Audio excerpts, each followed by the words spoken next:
remarks he may have before we proceed with votes. We have agreed on a voice vote for Ms. Desai, and I'm going to not oppose that nomination going out of committee. I want people to know, though, that I'm still studying her record to a greater extent, and will be reviewing that before I decide how I'm going to vote on the floor of the Senate. I also would like to discuss 2 oversight letters that I made public this week. The letters relate to a special assistant special agent in charge by the name of Timothy Tebow. He's at the FBI's Washington field office. This FBI official engaged in active public partisanship in his public social media content. He also posted partisan anti-Trump, anti-Attorney General Barr material in his LinkedIn account.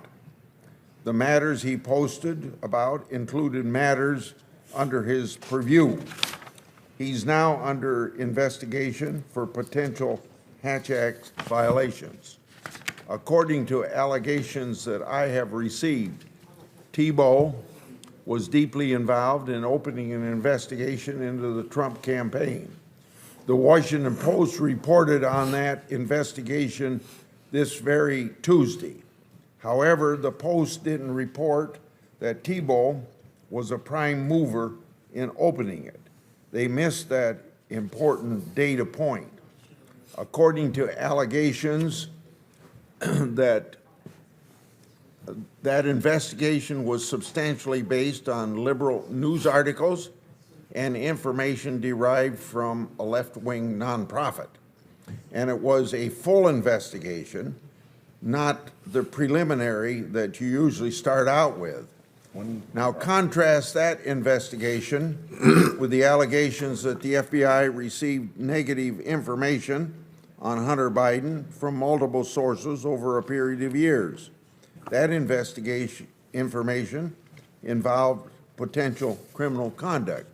What did Tebow do with that information and those sources?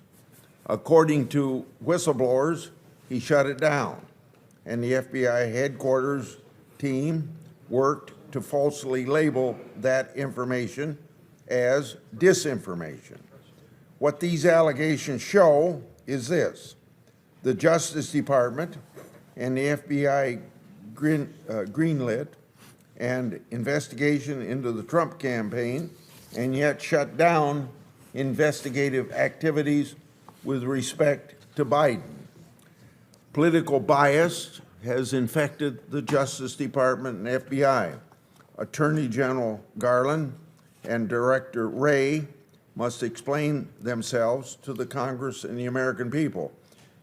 Before I end and want to ad-lib this, I talked about the 2 letters I sent this week, but prior to that, maybe going back 3 or 4 weeks, I received this information from whistleblowers, and I put out a press release and had a telephone conversation with Director Wray.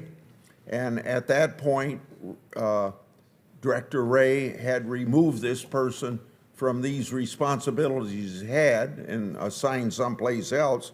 So I do want to compliment Director Wray for taking that information to get this guy out of the whatever organization they have in the Justice Department that decides that one person is going to decide, and had partisan views of opening a case or closing a case. I yield.